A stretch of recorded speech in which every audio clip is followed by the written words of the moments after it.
বন্ধুরা, বিজ্ঞানে মুসলিমদের অবদানের পঞ্চম পর্বে আপনাদেরকে স্বাগতম। আজকে আমরা জানব রসায়নে মুসলিম বিজ্ঞানী আল-কিন্দির অবদান সম্পর্কে। আল-কিন্দি, যিনি 801 খ্রিস্টাব্দে ইরাকে জন্মগ্রহণ করেন এবং 873 খ্রিস্টাব্দে মৃত্যুবরণ করেন। মুসলিম বিজ্ঞানী আল-কিন্দি বিভিন্ন বিষয়ে গবেষণার পাশাপাশি গুরুত্বপূর্ণ কিছু গ্রন্থ রচনা করেন। জিরাট অফ ক্রেমোনার ন্যায় বিখ্যাত ব্যক্তিদের দ্বারা আল-কিন্দির অসংখ্য কাজ ল্যাটিনে অনুবাদ করা হয়। ফলে বর্তমানে তার আরবি গ্রন্থের তুলনায় ল্যাটিন গ্রন্থই বেশি পাওয়া যায়।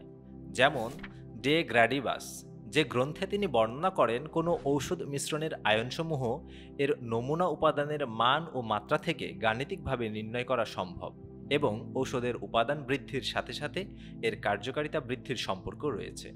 আল-কিন্দির আরেকটি উল্লেখযোগ্য রচনা হল the book of the chemistry of perfume and distillation, অর্থাৎ সুগন্ধি এবং পাতনের রসায়ন গ্রন্থ। মুসলিম বিশ্বে গড়ে ওঠা বেশিরভাগ জ্ঞানের ন্যায় বা বাকি সব মহৎ ধারণার ন্যায় রসায়ন চর্চাও সমগ্র বিশ্বব্যাপী ছড়িয়ে পড়ে।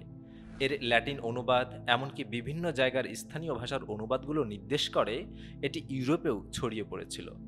ইতালিয়ান জিরাট অফ ক্রেমোনার ন্যায় ব্যক্তিবর্গ আল রাজির ডে অয়ালুমেনিবাস অ্যাট সেলিবাসের ন্যায় মহামূল্যবান গ্রন্থসমূহের ল্যাটিন অনুবাদ সম্পন্ন করেন। এটি ছিল লবণ ও সালফেটের পরিশীলন ও শ্রেণীকরণের উপর লিখিত গ্রন্থ।